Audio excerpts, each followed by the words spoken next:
Odlično, dobrodošli.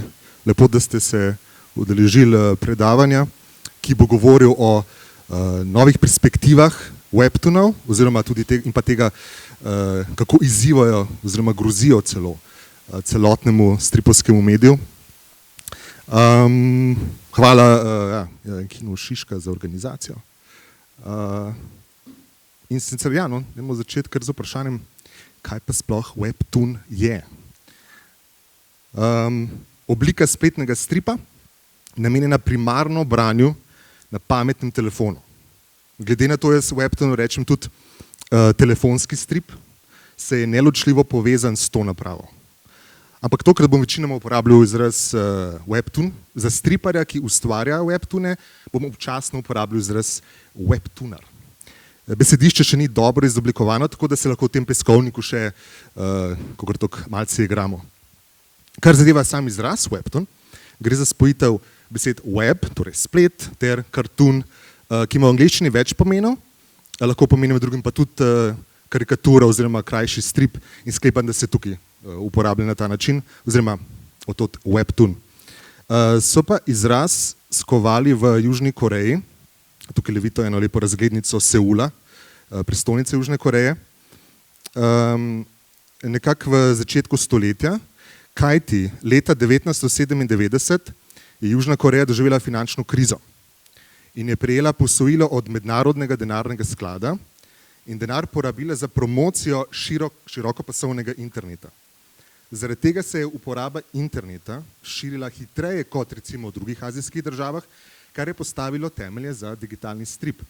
Je pa to povzročilo tudi nezakonito nalaganje stripov korejskih avtorjev na splet.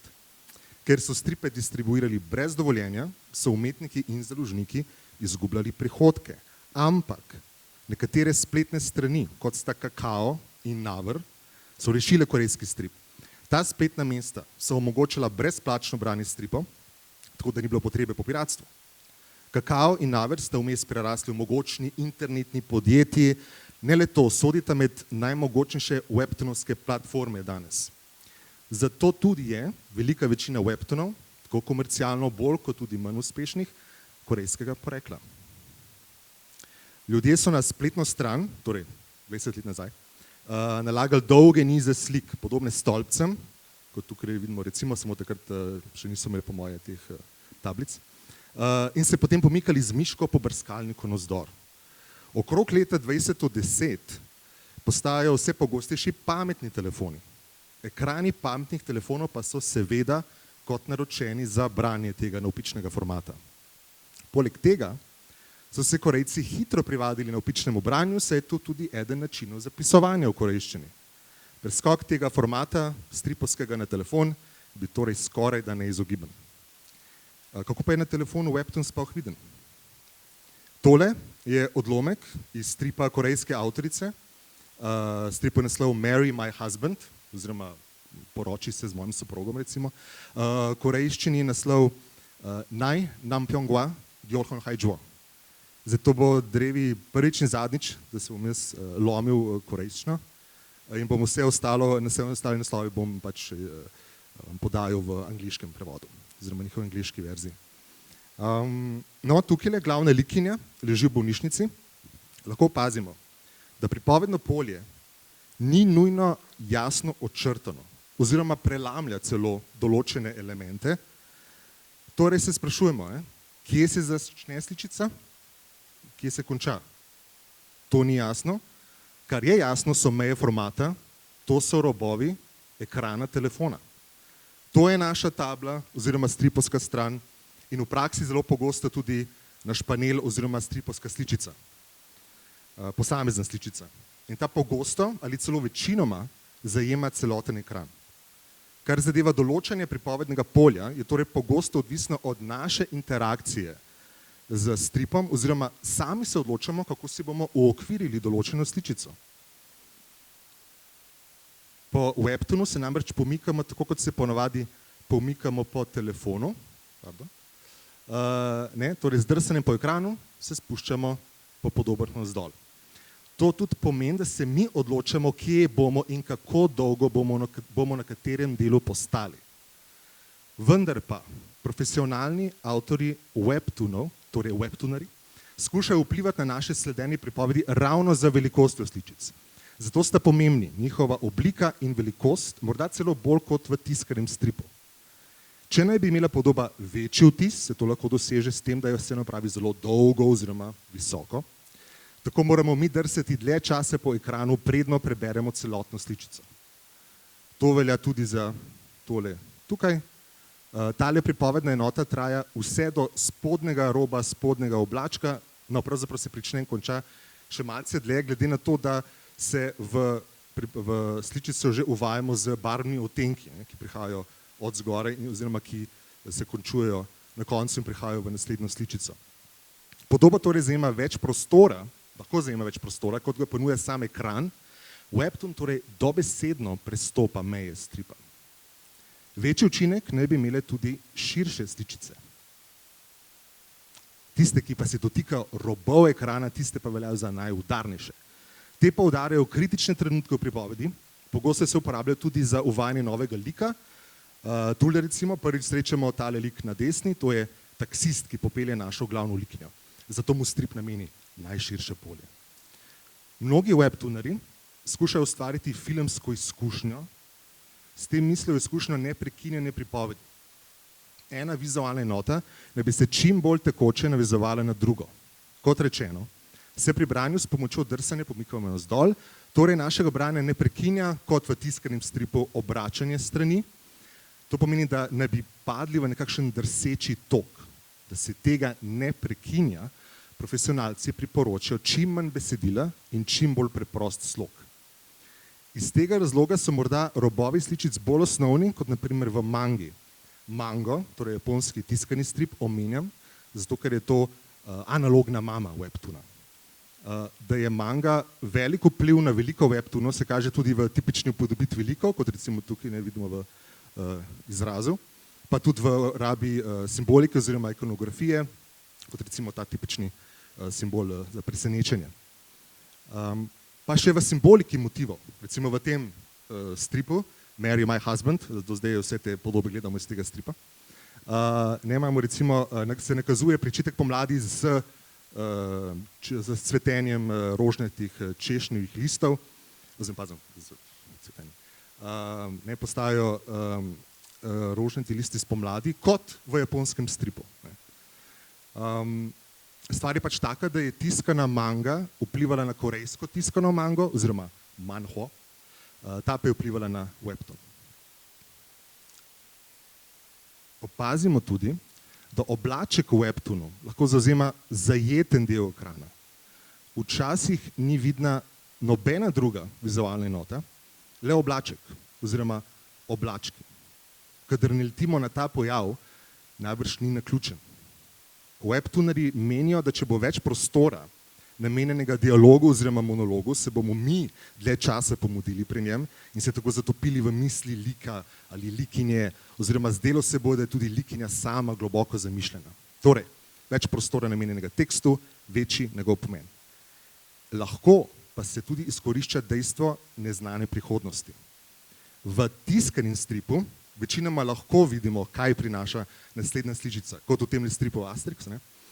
Torej, tiskani strip zaradi svoje narave na stran, eno stran pač spravimo več sličic, medtem ko na ekran teže. In tako lahko na ekranu predstaviš tekst brez vizualne reference, čeprav namiguješ, da ta sledi. Recimo s tem, da vidimo jeziček oblačka oziroma repek, ki nekam meri, torej sklepamo, da sledi vir oblačka oziroma govorec in s tem se lahko ustvarja večje presenečenje.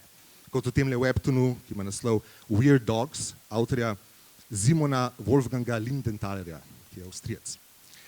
Mi se torej sprašujemo nekaj trenutkov več, kaj se dogaja oziroma kaj tekst sporoča, predno nazadnje le pridrsamo do podobe, na kateri naj bi slika razjasnila kontekst besedila. To kot recimo tukaj, nam predstavi plan A, ki pa se ni uresničil in namesto tega lik je zdaj v planu B in to ne bi znalo služiti komičnemu učinku. Dober webtoonar, po mojem mnenju, pa zmore izkoristiti to pa pomikanje navzdol, tudi v simbolne namene. Naprimer v temnem stripu, ki ima naslov Sea of Stone Valley, torej morje kamnite doline, doline kamenja mogoče, ki je bil pred 4 leti objavljen na platformi Webtoon. Zgodba se prične v hiši med gozdovi, kjer se rodi poseben otrok, oziroma prične se s podobo gozdnatega hriba, nato se spustimo preko dreves do hiše. Poleg tega se pa tudi čez podobe lahko polaga besedilo, v katerem premišljujemo, medtem ko se spuščamo po vizualnih elementih. Tudi tale slamnata streha hiše, v kateri se rodi otrok, je ogromna. Mislim, zavzema celoten ekran. Ampak ta ogromnost učinkuje lahko trikratno. Prvič ustvarja atmosfero, drugič nudi čas za premislek o tekstu, tretjič služi prehodu od enega pripovednega segmenta k drugemu. Nenehno se spuščamo v tem stripu z neba v gozd v hišo. Ko stopimo v hišo, se še vedno spuščamo, skozi okno namreč prilebdijo vile in se spustijo navzdol k otroku v zibelki. Pozneje pa ima ena izmed vil videnje v tem otroku, namreč zrasel bo lovca, ki bo ustrelil čudežnega kozla. V njenem videnju lahko sledimo lovčevim zlatokrvavim solzam, ki kapljajoč pripotujejo do kozlove rane. Drsenje na upik torej lahko izkoristimo, kot sem že rekel, za simbolen poudarek. Če se vam ti motivi in teme zdijo znani, to ni čudnega, gre za priredbo zgodbe o Zlatorogu. Avtorica stripa je namreč naše gore risarka po imenu Kaja Novšak, ki pa trenutno, kakor sklepam po družbenih objavah na družbenih omrežjih, deluje kot tetovatorka nekje v Angliji. Tukaj tudi lahko ne, nagel. No, prej smo videli, da lahko tekst zajema ves ekran, ne le to, večina ekrana je lahko povsem prazna. No, webtoonarji skušajo pripovedovati tudi s praznim prostorom. Ta lahko predstavlja trajanje, daljša razdalja med sličicami pomeni daljše menjevanje časa med dogodki, prikazanimi na sličicah. Večje praznine lahko tudi označujejo menjavo prizorov nasploh. Se pa praznina lahko uporablja tudi za poudarjanje dogajanja. Tu recimo, zdaj smo spet v Marry My Husband, tu recimo skuša nekdo prebuditi glavno likinjo iz spanca, odreza. Dolžina vmesnega prostora med sličicami v tem primeru ne pomeni, da to prebujanje traja več minut, temveč, da gre za pomenljivo prebujanje. Likinja se bo namreč prebudila iz sodobnosti v preteklost, kar bo zagnalo zgodbo v novo fazo, gre za neke vrste fantazijsko zgodbo. Praznine med podobami tako dobijo nov status izraznega elementa, ki v tiskanem stripu ni pogosto izkoriščen, oziroma bi mogoče bil celo bi preveč izstopil in bi lahko prevladal nad pripovedjo. Tako tukaj ne. Poleg tega naj bi praznine v webtoonu napravile tudi prostor za naš počitek oziroma manjši oddih med prebiranjem. Ta premor lahko izkoristimo za premislek o tem, kar smo izvedeli v stripu doslej, lahko pa tudi za požirek pijače ali pa da se ozremo po avtobusu oziroma vlaku. Beremo namreč med vožnjo v šolo ali v službo. Ali pa da na hitro preverimo, če smo dobili kakšno novo sporočilo oziroma če je kdo kaj novega objavil na katerem izmed družbenih omrežij. Ne pozabimo, to so stripi za na telefon in prek tega se morajo vklapljati vsak dan našega 21. stoletja. Omenil sem, da je na webtoonu prihodnje dogajanje stripa zavito v meglo. Logično se vidimo le eno podobo za drugo oziroma par podob. Naše oko, kot recimo tukaj, je zgolj en ozek pas, ki ga vedno vidimo. In naše oko se ne more sprehajati po vseh panelih, ki so že prišli oziroma ki še bodo prišli. Poleg tega, za razliko od tiskanega stripa, ne more uporabljati webtoon papirja z namenom sporočilnosti. Ker vsak telefon je dokaj enak drugemu in brati moramo na enak način. To se ne moramo izmišljevati, a bomo izbirali grob papir, a bomo izbirali tanek papir, širok list, ozek list. Format je vedno pokončen, nikoli ni panoramski, zaradi narave telefona, ker se vedno pač obrne slika. Tako da smo prisiljeni v bistvu, da nenehno prebiramo na tak način. Lahko pa webtoon izkorišča možnosti, ki jih povprečen tiskani strip ne more. Tule recimo vidimo začetek enega izmed poglavij webtoona z naslovom Siren's Lament, torej Sirene tožba. Avtorica je Američanka Caitlin Narvaza. Če pogledate na vrh, sem lepo obkrožil noto. Ta nam daje vedeti, da imamo možnost poslušati zvočne efekte ali oziroma in glasbo. Ta ponudba ni naključna, zvočna podlaga je namenoma izbrana. Medtem ko se pomikamo po stripu, lahko torej poslušamo glasbo, ustvarjeno posebej za določen strip. Na koncu poglavja imamo tudi napisano, da gre za originalno glasbo, pa še ime avtorja glasbe navedeno, pa njegov kontakt. No pa prisluhnemo, kako to izgleda oziroma zveni. Tukaj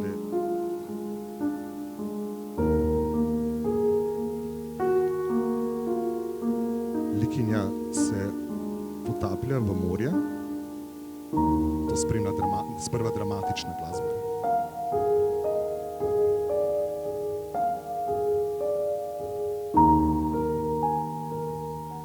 Medtem ko likinja razmišlja, oziroma spremljamo njene misli, ko se poslavlja od življenja.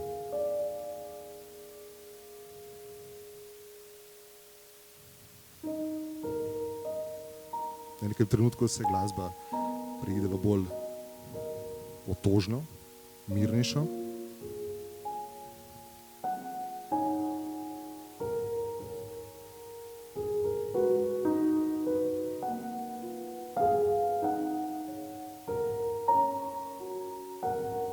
Likinjo zapuščajo čuti.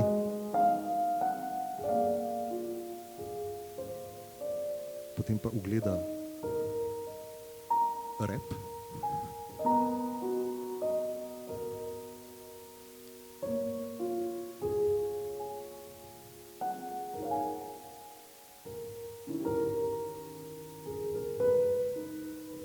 In ta rep pripada nekemu morskemu fantu.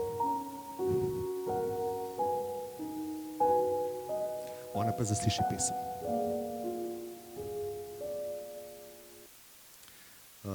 Ne gre pač, zopet gre za fantazijsko zgodbo. To je primer uporabe glasbe. Webtooni pa lahko uporabijo tudi obliko animacije. Pokazal bom en kratek strip iz stripovske horror antologije, ki ima naslov Chiller, ki uporablja animacijo, glasbo in zvočne efekte. Avtor ime Day, D-E-Y.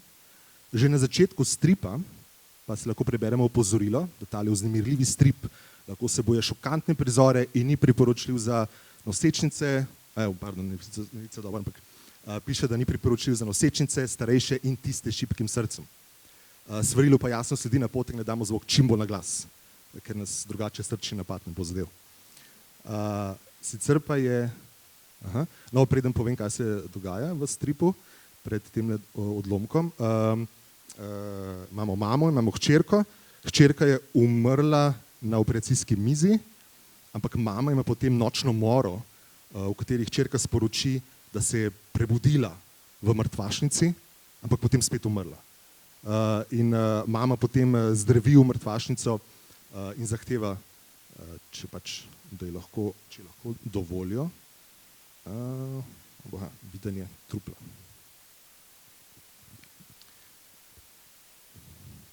Zopet se pomikamo navzdol in tukaj zdaj odpira prostor s hčerko. Tukaj vidimo ta primer animacije, materine pretresene oči se premikajo. Potem nam besedilo pove, kaj se je zgodilo, to, kar sem prej povedal s hčerko, ker pa je to po resničnih dogodkih.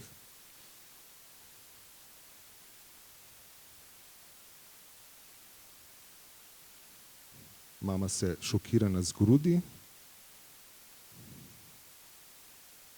Zdaj najprej sicer samo beremo udrihanje po prostoru.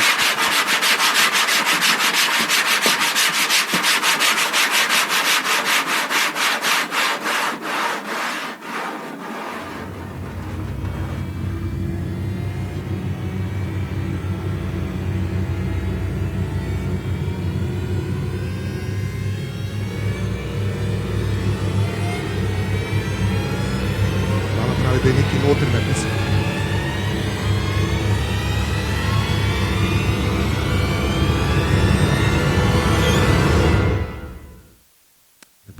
da so zamenjali kirurgi.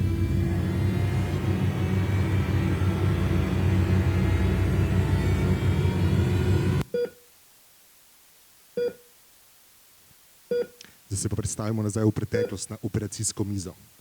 In to zvoki, ki ne bi spremljal operacijo.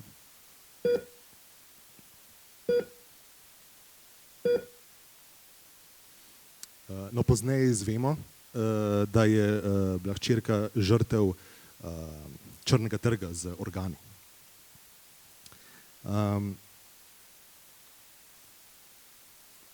Kot lahko sklepamo,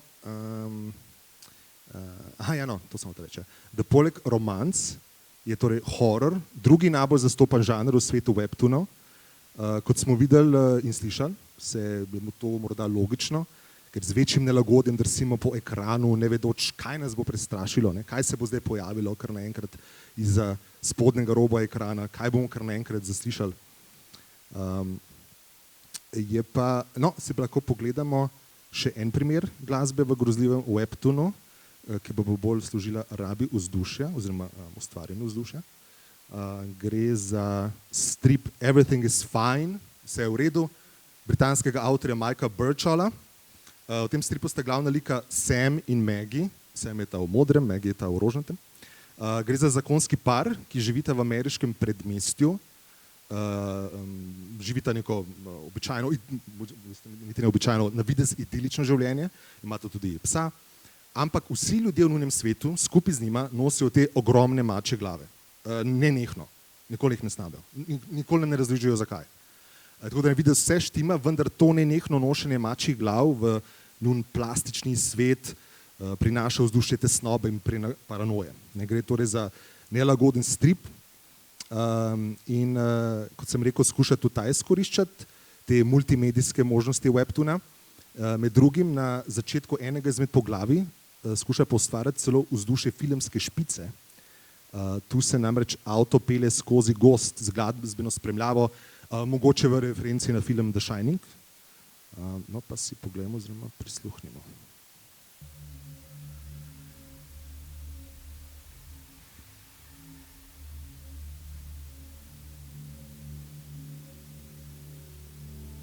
Avtor.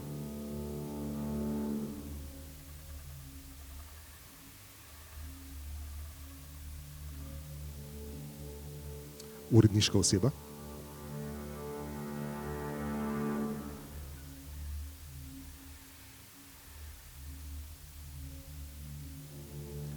Pomoč pri postavitvi napisov.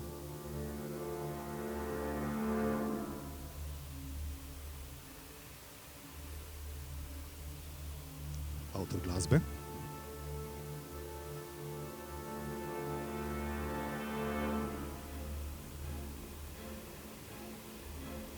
In pa kdo še nastopa.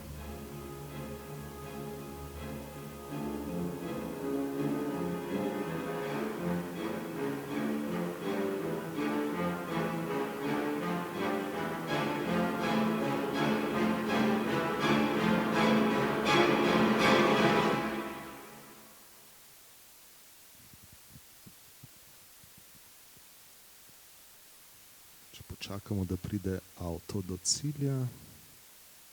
Ok, super. No, kot ste videli oziroma slišali, včasih ni čisto jasno, mislim, te glasbene spremljave ne zadenejo, ali pa mogoče, ne vem točno kdaj, pa kako ne bi zadele določene vizualne elemente. Ko ti enkrat pritisneš, se to pač avtomatsko sproži in ne vem, če se ravno odziva na to, kako hitro oziroma kako počasi ti drsiš po ekranu. Mislim, da na tem bi moral še malo delati. Drugač pa je, kar zadeva ta strip Everything is Fine, s časoma skozi poglavje odkrivamo, da se zgodba odvija v distopičnem in avtoritarnem svetu, katerega nevšečnosti so pometene pod preprogo pomirjujočega videza veselo mahajočih sosedov. In ta strip občutek nelagodja ustvarja tudi z rabo te generičnega webtoonske estetike. Torej uporablja te preproste linije, mehke barve, prikupen slog, ampak vse to služi subverziji. Te mačje maske z zamrznjenimi nasmeški so recimo dobre predstavniki te subverzije. Poleg tega so dejanski izrazi likov prepuščeni naši domišljiji. No, tako da, če si še pogledamo še en odlomek, kako skuša ta strip ustvarjati vzdušje, napetosti in pa neke vrste humorja. Tukaj se Sam in Maggie srečata z nekim Julianom. Veseli me. Maggie, ta obleka je božanska. Kje si jo dobila?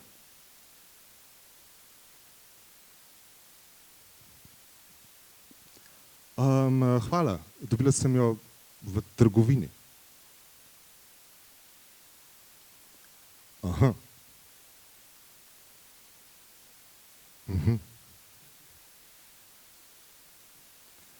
Ja, seveda, super, bom moral preveriti. Veste, na tržnici imamo odlične štante. Potem tukaj spoznate županjo, tudi njo veseli. Tudi Maggie veseli. Žal nam je za vašo izgubo. Vam je Greg povedal, ne, s Tomovim avtom so se peljali. Noter je bila slika vaju dveh.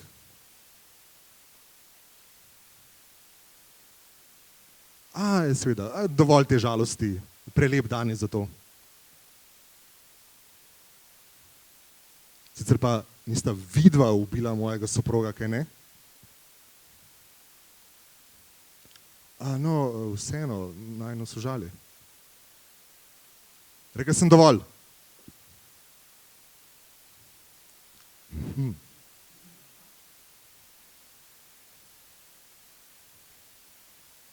No, nič več o tem, lep dan nas pričakuje.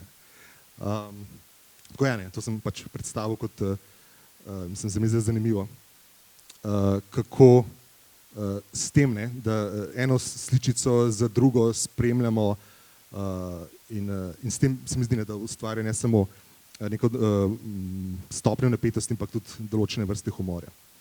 No, zdaj smo zasledili dvoje žanrov in ta dva sta najbolj priljubljena v svetu webtoonov, romanco in horor. Mogoče bi bilo bolj reči, da gre za večinoma fantazijske stripe, da so eni bolj s poudarkom na grozi, drugi na ljubezni. Med slednje sodi tudi naš znanec, Marry My Husband. V njem spremljamo glavno likinjo, ki umirajoča za rakom, zasači soproga v objemu druge ženske. To je ta trenutek. Ta druga ženska pa je njena najboljša prijateljica. Soprog jo odrine, ona se z glavo udari ob steno, zgubi zavest, ko se prebudi, pa ugotovi, da se je vrnila za nekaj let v preteklost in tedaj se odloči, da se bo svojemu podlemu soprogu in svoji podli prijateljici maščevala tako, da jo bo skušala poročiti. Ne razumem povsem, kako naj bi s tem prizadela, ampak s tem opisom sem predvsem skušal predstaviti, kakšne vrste fantazijskih romanc boste zasledili na glavnih platformah z webtooni, kar me pelje k predstavitvi teh platform.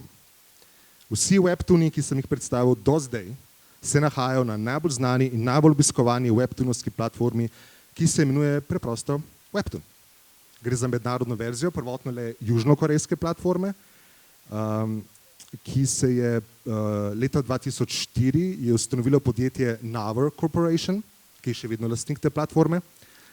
Leta 2014 so zagnali mednarodno platformo v angleškem jeziku, torej Webtoon. Čeprav, če iščete na spletu, morate vtipkati webtoons.com.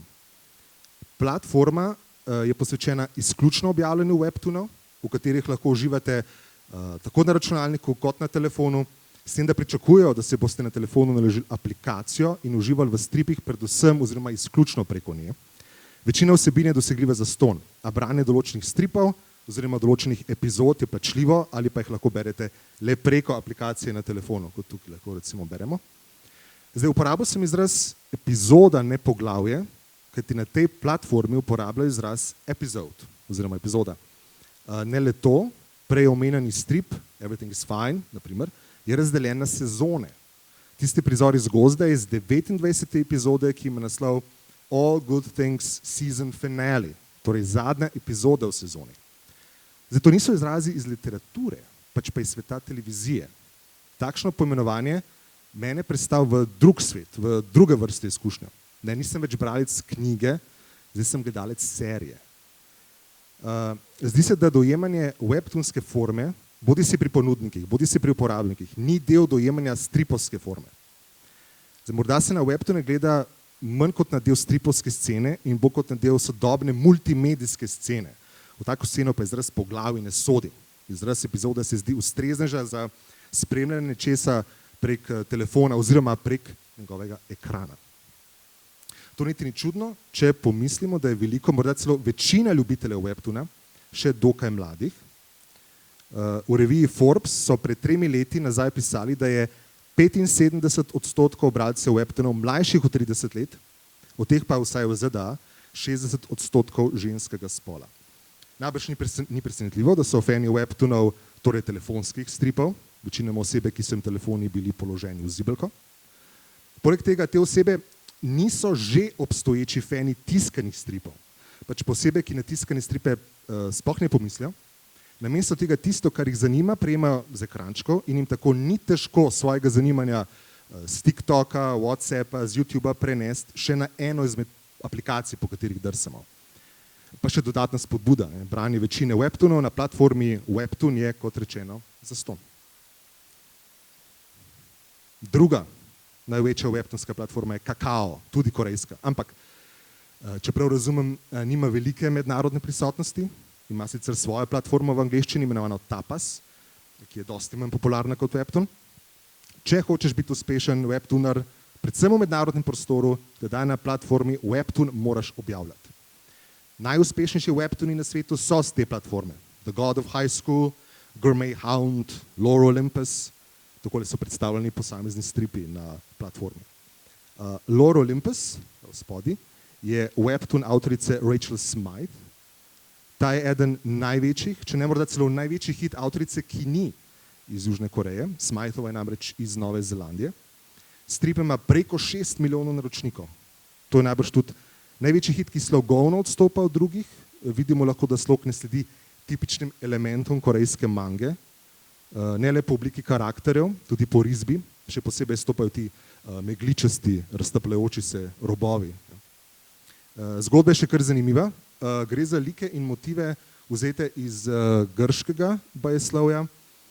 Pojavijo se torej razna božanstva, pa bajeslovna bitja, ampak so obdelani kot v nekakšni sodobni limonadi.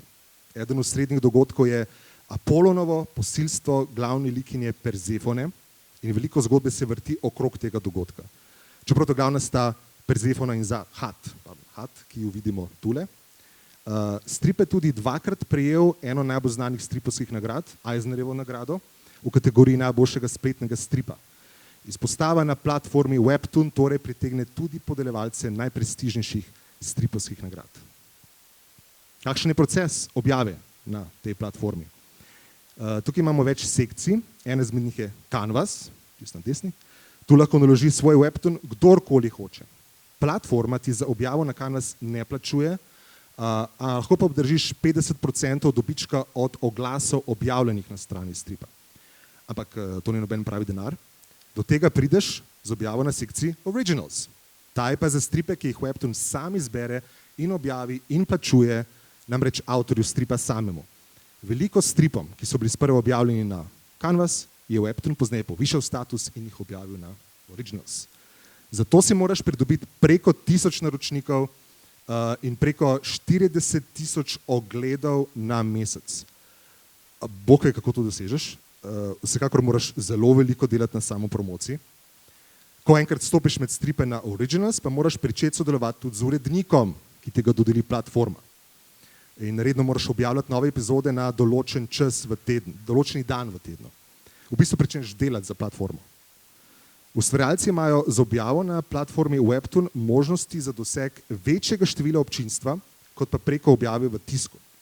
Za primer vzemimo bojevniški Webtoon Brothers Bond. Ustvarila sta ga ameriška striparja Grivio in Benjamin in ga pričela leta 2017 objavljati na Webtoonu. Danes ima, kot vidimo, itak prek 138,000 všečkov in ja, na platformi Webtoon lahko stripe tudi všečkate. Ampak že leta 2017, po prvem mesecu objavljena, si strip pridobil 35,914 všečkov. Za primerjavo. Naslednje ameriške založbe: Marvel, DC, Image, IDW, Boom, Dark Horse, Dynamite, Aftershock, Valiant in Archie Comics. Torej vse največje ameriške stripovske založbe v enem samem mesecu ne prodajo 35.914 stripov. S tem, da je ta strip, Brothers Bond, bil leto po objavi že nominiran za Eisnerjevo nagrado. Avtorji objavljeni na platformi Webtoon pa imajo še en privilegij, ki ga avtorji, ki delajo za Marvel in DC, recimo, nimajo. Njihovi stripi ostanejo njihova intelektualna lastnina. Eden izmed bonusov je tudi potencialna anonimnost. Prej omenjena Smythova, avtorica Olympus Lore, je dokaj znana, tukaj vidimo, njen obraz, tudi prepoznavna, veliko vemo o njenem procesu, več intervjujev lahko najdete na spletu. Ampak eden drugih najbolj priljubljenih stripov, Cursed Princess Club, ki ima več kot 2 milijona naročnikov, je delo osebe znane kot Lambert. To je oseba, za katero ni jasno, katerega spola je, koliko let ima, kje živi, katere narodnosti je, a je to zgolj ena sama oseba. Na spletu se predstavlja kot hibrid ovčke in mačke s slušalkami. Sklepam, da to ni slika resnične osebe. Torej, anonimnost zna biti zagotovljena. Ima pa platforma Webtoon tudi pravila glede upodabljanja določenih motivov oziroma tem, golota ni dovoljena, tudi preveč krvavi in nasilni prizori ne. Čeprav ni mi povsem jasno, kako je s to cenzuro in koliko je uveljavljena. Na platformi sem naletel recimo na strip Darby, ameriškega avtorja Sherarda Jacksona. Dogaja se v svetu govorečih dinozavrov. Glavni lik je ta na levi mladi tiranozavrček po imenu Darby, ki skuša postati uspešen plenilec, vmes pa se trudi, da še sam ne bi postal plen večjih oziroma starejših plenilcev. Strip je kar zabaven, del njegove zabavnosti pa je tudi v nazornih prizorih krvavega nasilja. In teh je kar veliko. Tukaj recimo vidimo mladega Darbija, kako se prigrize skozi grlo nekega izmed enega letečega zavra. Pride tamle na tla, izpljune kos mesa in mali triceratops ga občuduje v njegovem podvigu. Vsaj v eni epizodi je tudi več prizorov dinozavrov sredi parjenja, dokaj nazornega parjenja. Tukaj recimo mislim, da, če prav razumem, samico se pari njen eden izmed njenih mladičev. Tega druga dva nebogljeno opazujeta. Zdaj, kako se uspe tako nazornemu stripu obdržati na platformi? Na spletu sem zasledil govorice, da naj bi platforma pogledala avtorju skozi prste, ker je strip zelo priljubljen. Veliko ogledov stripa pa pomeni veliko dobička. Možno pa je tudi, da je platforma popustljivejša do Darbija, ker uprizarjeni liki, ki se med seboj koljajo in porivajo, niso ljudje, pač pa živali. Ne samo to, izumrle živali. No, obstaja še nekaj webtoonovskih platform, tudi takih,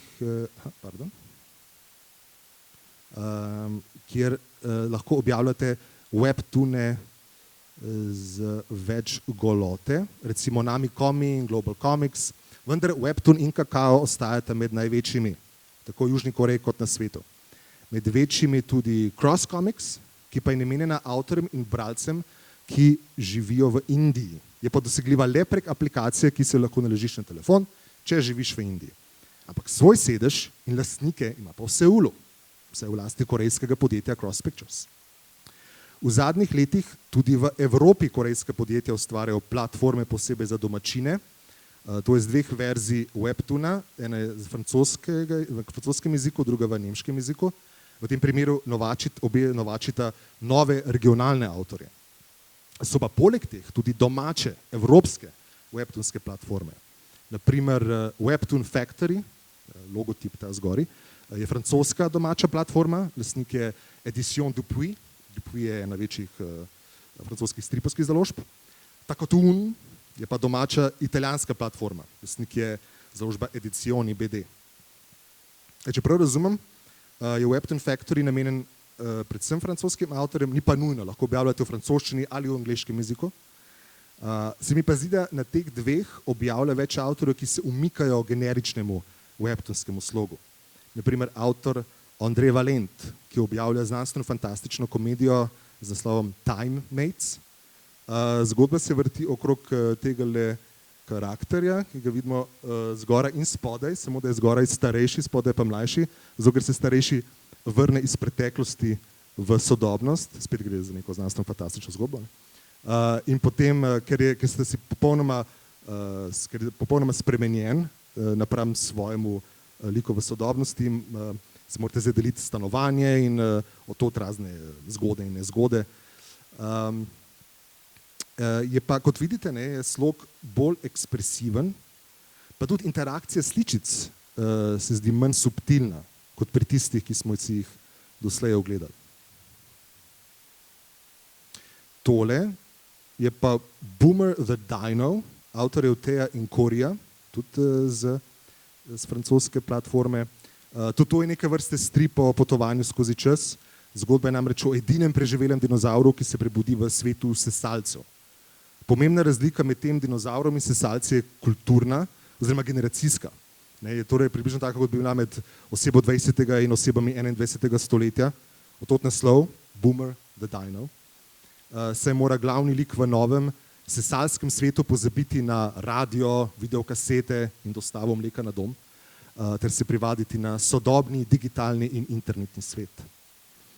Tudi italijanska platforma, tako Tun, ponuja zanimive vizualne sloge, recimo tale Betterland, avtorja Albia Longa, ali pa Distanza dei satelliti, avtorjev Chiaria Bastanotti in Luigija Filipelija. Tisto, kar te stripe ločuje od drugih, ki se v angleščini pojavljajo na večjih platformah, je občasno tudi njihov regionalni značaj. V tem stripu Distanza dei satelliti se je glavna likinja Teja odloči odpraviti na pot od mesta Breša do mesta Berlin. Kaj več vam ne morem povedati, ker ko sem se pripravljal na predavanje, sem šel še enkrat obiskati stran, tako Tun, pa je pri vnovičnem obisku že zahtevala, naj se prijavim. No, to se nisem nameraval in se tudi nisem. Vidite, pri obiskovanju strani s spletnim stripom se je treba včasih spopadati tudi s takimi nevšečnostmi. Na drugi strani Atlantika pa v svet webtoonov vstopajo tudi velike širom sveta znane stripovske založbe. Ta večja, Marvel, ima namreč lastno spletno platformo, imenovano Marvel Unlimited, in na njej objavlja svoje stripe, tudi v obliku webtoona, ampak zdi se, da tam objavlja stripe, ki so sprva že bili izdani v tisku. Na letošnjem celjskem strip festivalu, ki je bil tudi prvi celjski strip festival, je bil eden izmed gostov hrvaški risar Esad Ribić, tukaj ga vidimo, ki riše za Marvel, predvsem stripe o Thoru. No, jaz sem na spletu naletel na njegov strip Thor Butcher v obliki webtoona in ko sem ga vprašal, Esada, ali je najprej narisal strip v običajnem formatu za tisk in ga je naknadno priredil za telefon, ali kako je to potekalo, sem izvedel, da nima pojma, o čem govorim. Kar pomeni, da je on avtor sprva tiskanega stripa, ki pa so ga pri Marvelu preformatirali v obliko webtoona. Če sem ga prav razumel, nima on v zvezi s tem nič omenja niti v svoji pogodbi. Torej imajo pri Marvelu že poseben oddelek, v katerem nekdo preoblikuje celoten tiskani strip v digitalni format webtoon brez avtorjevega vedenja. Druga velika ameriška stripovska založba DC pa stavi bolj na sodelovanje z že uveljavljeno in že večkrat omenjeno platforma Webtoon. V sodelovanju z njo so pričeli kar na njej objavljati svoj webtoon Wayne Family Adventures. Kot pove naslov, so glavni liki in likinje člani družine Brucea Wayna, torej Batmana, ko ni Batman. Zadeva deluje manj kot resna drama in bolj kot situacijska komedija. Osredotoča se na domače, družinsko in nasploh bolj osebno oziroma zasebno življenje Waynovih svojcev in prijateljev ter znancev. Sicer se nekam slabo vidi, ker je svetlo-zelen napis na svetlo-rjavi podlagi, ampak ta strip sodi v žanr slice of life. Torej, ne v dramo, ne v akcijo, ne v fantastiko, pač pa slice of life, torej v odlomke vsakdanika. Epizode so ponavadi kratke in jedrnate ter lahkotne in prikupne. Med težje tematike recimo sodi spopad Brucea Wayna z očetovskimi dolžnostmi. No, jaz nisem vedel, ampak Bruce Wayne ima kupico otrok, ne vem, koliko točno jih ima v tem webtoonu, Wayne Family Adventures, ampak nekaj jih ima. Pa še to je, da ta webtoon v uradni kanon DC ne sodi. Tisto, kar trenutno se dogaja v tisku, je ločena pripoved. Torej, tudi kot ločeno vesolje. No, sodelovanje s platformo Webtoon se je obrestovalo, strip je zelo priljubljen, ima preko 1 milijon naročnikov, kar je veliko večje število kot število kupcev tiskanih stripov o Batmanu. Webtoon je tako uspešen, najbrž zaradi svoje lahkotne in razvedrilne narave. Same situacije so, kot že omenjeno, na nivoju sitkoma, še posebej družinskega sitkoma. Torej, zdi se, da je nekaj za vsakega. Tako za starše, kot za otroke, kot za dozorovajoče najstnike. Prav tako se v tem svetu imajo vsi radi in so pripravljeni pomagati drug drugemu, kot recimo v tem primeru, ko skušata Batman in sovražnica Harley Quinn prepričati Robina, da mora hoditi v šolo. Zanimivo se meni zdi, kako je DC se odločil stopati v svet Webtoonov. Namreč stripom o Batmanu, ki ne služi kot kratkočasen oddih od zahtevnega vsakdana ter od zahtevnega tiskanega Batmana. Spomnim se, da pred kratkim v nekem pogovoru z enim izmed slovenskih stripovskih kritičark je ona dejala, da so spletni stripi dobrodošla popestritev stripovske scene. Čemer sem zaslutil namig, da nanje gleda bolj kot na obstransko dejavnost brez večje vrednosti. Torej imajo ljubitelji avtorskega stripa in megakorporacije dokaj podoben odnos do spletnih stvaritev. Ko smo že pri megakorporacijah, kako pa se dobički največjih webtonskih platform primerjajo z dobički največjih stripovskih založb? Pred 3 leti so na italijanski spletni strani, posvečeni stripom, ta stran se imenuje Fumetologica, objavili graf, ki je zajadral po mednarodnih spletnih straneh in družbenih omrežjih in iz katerega smo se naučili, kako borni so ameriški stripovski dobički v primerjavi z azijskimi. Največje zaslužkarje v svetu ameriškega stripa, tako leta 2021 kot tudi lani, sta Marvel in DC, ampak njuni dobički, kot vidite, so kar nizki v primerjavi z japonskimi velikani, to so ti 4 na vrhu. Čisto na vrhu sta japonski založbi Shueisha in Kodansha in ti dve sta bili tudi lani največji zaslužkarici. Lani je bila najbolj prodajana manga na svetu Blue Lock, ta izhaja pri Kodanshi. Druga najbolj prodajana manga je bila Jujutsu Kaisen, ta izhaja pa pri Shueishi. Čisto pri dnu vidite Francoze in Italijane, Media Participation, Panini Comics. In Evropejci in Američani, torej ne le, da se ne morejo primerjati z Japonci, pred njimi so tudi Korejci, Kakao in Naver, ne le, da sta nad njimi vse bolj se vzpenjata v japonske višave. Naver je lastnik platforme Webtoon. Žal mi ni uspel dobiti dobrih podatkov glede tega, koliko dobička so ta podjetja pridobila od prodaje zgolj stripov v lanskem letu. Ker to so ogromni koncerni, ki denar dobivajo še z 10 drugih koncev. Vendar pa lahko povem, da trend kaže rast korejskega webtonskega trga. Leta 2021 je bila rast na tem trgu za 1,06 milijard evrov, leta 2022 za 1,23 milijard evrov. Za primerjavo, ameriški stripovski trg je leta 2020 zrasel za 1,1 milijardo evrov, frankofoni stripovski trg pa za 600 milijonov evrov. Odkot taka rast korejskega webtonskega trga? Govoril sem o tem, kako nas besedišče na platformi Webtoon postavlja iz zgolj literarnega v širši multimedijski prostor. Mednarodni uspeh korejskih webtonov in prek tega vseh webtonov gotovo lahko pripišemo tudi sodobnemu multimedijskemu boomu korejske popularne kulture. In veliko webtonov je bilo že prirejenih v serije, ki so tudi žele pohvale tako gledalcev kot kritikov. Taki priredbi na primer sta, kot vidimo tule, Hellbound in Sweet Home, ti dve sodite bolj v žanr grozljivke. Prirejajo tudi romantične webtoone, tukaj recimo My ID is Gangnam Beauty ter seveda Marry My Husband. Nekateri od teh serij lahko najdete tudi na Netflixu, ki se vse bolj aktivno zanima za prirejanje webtoonov. Uspeh serij torej vpliva na uspeh stripov in obratno.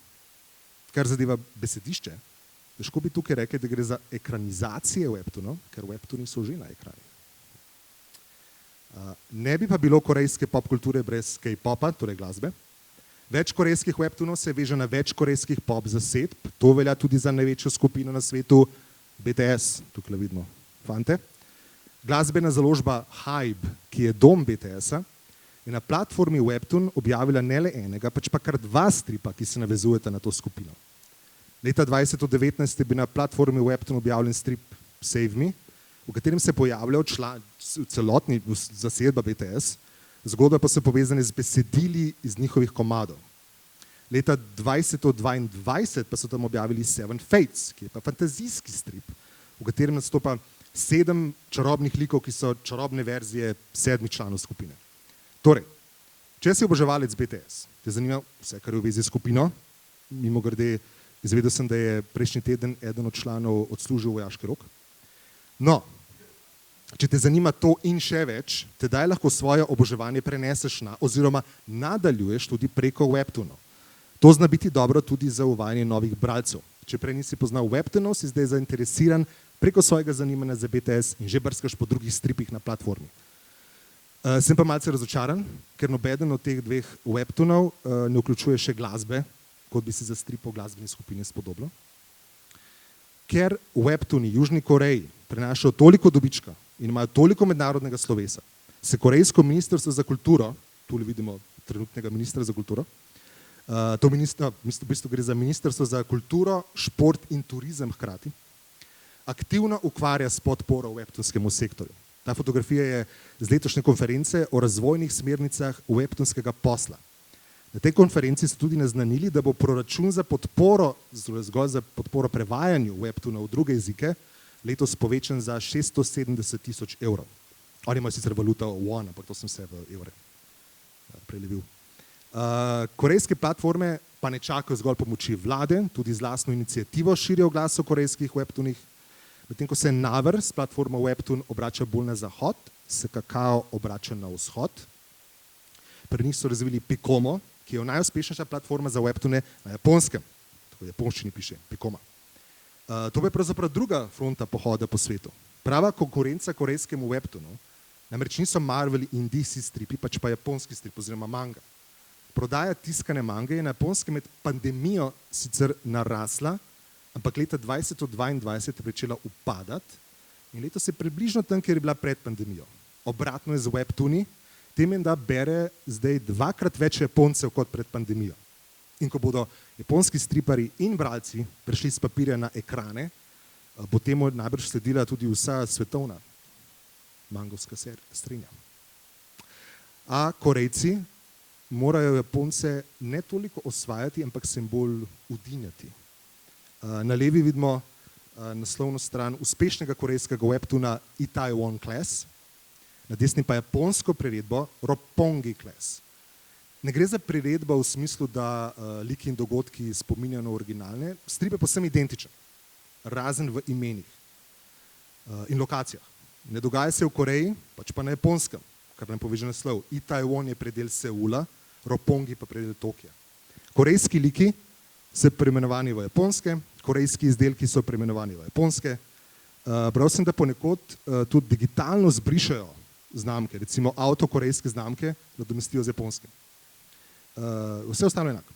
Menda to počnejo, ker večina Japoncev karkoli, kar spominja na mango, vidijo kot domačo zadevo, zato jih tuj kontekst zmoti do te mere, da prenehajo z branjem. Za zahodne trge Korejcem ni treba nič prerejati, ravno nasprotno, da se pripovedi odvijajo na korejskem, je del privlačnosti webtoonov. To zna biti neke vrste orientalizem 21. stoletja. Torej, uživanje v tujosti in eksotičnosti vzhodnjaških kultur, da zdaj med glavnimi motivi, ki prevzemajo domišljijo, niso Genie in Madama Butterfly, pač pa Blackpink in Pikachu. Kakorkoli že, korejske platforme skušajo na zahodu zavladati ne le Ameriki, temveč tudi Evropi. Tako Kakao kot Naver imata zdaj podružnici v Franciji, tole je vila v Grenoblu, v katerem ima svoje prostore Naver. Francija je država, ki jo obe platformi vidita kot središče evropskega trga digitalnega stripa. In resnično v Franciji trg spletnih stripov zadnjih 10 let raste povprečno 17% na leto. Dohodki webtoonovskih platform torej naraščajo, dohodki webtoonovskih avtorjev pa upadajo. Tule vidimo pri delu enega izmed korejskih risarjev webtoonov. Povprečni letni zaslužek korejskega risarja webtoonov je bil leta 2021 82 000 evrov, že naslednje leto 2022 pa že samo 68 000 evrov. Gotovo. Eden glavnih razlogov za upad naj bi bila huda konkurenca, ki se bo najbrž še krepila v prihajajočih letih. Sicer je bil 2 leti nazaj poprečen delovnik webtunerja 10 ur na dan, kar je še vedno manj od poprečnega ustvarjalca mange, ki menda dela 14 ur na dan. Pogoji dela za korejske platforme niso ravno vredni zavidanja. Ležin Comics je še ena velika korejska webtunovska platforma, ki pa je dokaj zloglasna po slabem tretmaju svojih avtorjev. Vse do leta 2017, na primer, so morali avtorji, ki so zamujali z objavo epizod, plačevati za to posebno kazen. Leta 2018 pa se je tudi razvedelo, da ima platforma nekakšno črno listo, na katero so se znašli avtorji, ki so bili v slabih odnosih z vodstvom. Če si se znašel na tej listi, naj bi ti bila prepovedana udeležba na promocijskih dogodkih in kampanjah. Istega leta se je direktor Ležin Comics sicer javno opravičil za te prakse, vendar pa nisem zasledil, da bi te prakse tudi povsem odpravili. Da so webtunerji hudo obremenjeni, naj bi pokazal tudi nesrečen dogodek leta 2022. Tedaj je umrl 37-letni risar Jan Sang-ruk, ki je risal svetovno znani webtoon Solo Leveling. Umrl je za možgansko krvavitvijo, med glavnimi vzroki za smrt pa naj bi bili fizično zahtevni delovni pogoji. Razne ankete so pokazale, da več kot 90% webtunerjev občuti pritisk zaradi števila sličic, ki jih morajo ustvariti na eno epizodo. To naj bi bilo poprečno 60 do 70 na epizodo oziroma na teden. Morda vsi ti podatki odsevajo značilnosti korejske družbe nasploh. Letos je bil na portalu MMC objavljen prispevek, v katerem je pisalo, da mnogi Korejci pravijo, da je njihovo življenje eno samo tekmovanje in komolčenje, njihov končni cilj pa zgolj golo preživetje. To je država z najnižjo stopnjo rodnosti na svetu, med drugim menda zato, ker je tam postalo živeti tako drago, da si mladi težko predstavljajo prihodnost tako zase kot za svoje potencialne otroke. Morda je eden izmed razlogov, zakaj, kot sem rekel, sama korejska vlada sodeluje pri mednarodnem širjenju korejske pop kulture, torej ne le webtoonov, ker bo domačih ljubiteljev teh medijev vse manj. In v bodoče ne bodo le domačini garali za korejske platforme, te namreč iščejo novo delovno silo tudi med nekorejci, predvsem za prevajanje webtoonov. Poleg tega bodo potrebovali vse več sodelavcev ne le v digitalnem, pač pa tudi v analognem svetu. Spet povrnemo v tisk. Prej sem govoril, kako pri Marvelu tiskani stripe preoblikujejo webtoone, dogaja se že obratno. Platforma Webtoon je 2 leti nazaj pričela s knjižno zbirko Webtoon Unscrolled, ki v tiskani obliki izdaja najbolj priljubljene webtoone v angleščini. Začeli so s True Beauty, Tower of God, že omenjeni Cursed Princess Club. Ti so se v pol leta po začetku zbirke prodali v 200,000 izvodih. Vendar ne le webtoonske platforme same, tudi druge večje založbe se lotevajo tiska uspešnih webtoonov. Random House, ena največjih ameriških založb, leta 2021 pričela izdajati v knjižni obliki, že omenjeni Lore Olympus. Če se spomnite, sem rekel, da stripi avtorjev, ki objavljajo na platformi Webtoon, ostanejo intelektualna lastnina avtorjev. Kar pomeni, da lahko avtorji izberejo za tisk teh stripov katerokoli založbo in Smajtova je očitno izbrala Random House. Čeprav Webtoon je še vedno naveden v kolofonu, ne vidite, trademark, sklepam torej, da poberijo nek delež dobička, tudi pri prodaji tiskovine. Izdaja tiskanih webtoonov ima za založnika več prednosti. Urednik je seznanjen s celotnim stripom, ne le nekaj stranmi ali zgolj s konceptom, pač pa začetkom in koncem in vsem, kar je že prišlo vmes. Poleg tega pri založbah vedo, da je strip že dosegal znatno število oboževalcev v času svojega digitalnega obstoja, kar pomeni že vnaprej zagotovljen dobiček. Fani webtoona se radi vračajo k starim epizodam, kar pomeni, da se bodo mnogi vračali k njim tudi, ko jih dobijo v knjižni obliki, pride pa taka knjiga tudi prav kot darilo nekomu drugemu. Fani kupijo njim znan naslov tudi zato, ker radi podprejo njim ljubega avtorja. Prednost je tudi v primerjavi s prilagajanjem mange za zahodni trg, kjer se včasih sprašujejo, ali bi obračali strani glede na smer branja. Mangi namreč, kot vidite, beremo sličice od vrha navzgor proti desni. Webtoon se pa preprosto bere od zgoraj navzdol in s tem ni komplikacij. Lahko ga preformatiraš, kako hočeš. 5 let nazaj se je izdajanje webtoonov zdela menda še kot riskantna poteza, danes pa uspešne webtoone tiskajo že vse ameriške založbe. Webtoon je stripovski format, ki pridobiva, kot smo videli, tako na popularnosti, ampak pridobiva pa tudi na ugledu. Omenil sem Eisnerjevo stripovsko nagrado, to je ena najprestižnejših nagrad v svetu stripa. V njeni kategoriji za spletni strip je bilo od leta 2017 nominiranih 36 naslovov, od teh je bilo kar 12 webtoonov. Tukaj sem obkrožil nekateri izmed njih. V francoskem mestu Angoulême, v katerem vsako leto poteka najpomembnejši evropski festival stripa, so pa letos prvič otvorili tudi razstavo posvečeno webtoonom. Imenovala se je Full Screen Photomatoon on the Webtoon, kar že to pomeni. Septembra letos pa bo v Seulu potekal Global Webtoon Festival, prvi večji dogodek posvečen izključno webtoonom. Prihodnost webtoonov se torej zdi dokaj svetla, ampak kaj pa to pomeni za strip kot področje izraza nasploh? Prerokujem, da bo v prihodnje popularnih naslovov stripovskih vse manj tiskanih. Žanrski in razvedili naslovi bodo prihajali zgolj na splet oziroma na telefone. Po mojem zato, ker se bo pač mlajša publika večinoma seznanila sprva s tem vrste stripi prek telefonov. To se mi zdi malo žalostno, ker ne bo možno razvijati pač stripovske forme tudi v tisku, oziroma bo tega vse manj in bo verjetno ostajalo vse bolj to geto za avtorske stripe in ponatise klasičnih stripov. Je pa tudi res, da so webtooni priklenjeni na tehnologijo oziroma so neločljivo povezani s telefonom, kar pomeni, da mogoče čez 10 let, kot napovedujejo, da bojo že, mogoče bomo imeli vsi zapestnice, s katerih bomo lahko ven potegnili telefone in jih raztegnili kot na mehkem materialu in potem spet pospravili nazaj kot nekakšne zemljevide. Mogoče se bodo takrat tudi webtooni spreminjali. No, ampak do takrat pa ostajam deljenih občutkov in mnenj glede prednosti tega medija. In na tej točki, če so mogoče kakšna mnenja glede tega iz publike ali pa vprašanja. Aha, super, to pomeni, da bo asistentka Tanja podelila mikrofon. Hvala. Ja, eno vprašanje. Mogoče bo malo daljše. Aha. Za večino teh stvari si omenil, da tu webtoonerji, webtoonci mislijo, da to tako deluje, da oni več placa naredijo za tekst, več placa za sliko, razvlečejo kakorkoli. Ampak tle se mi zdi res dobra priložnost, da bi vsaj te platforme lahko en tak proper research naredili. Koliko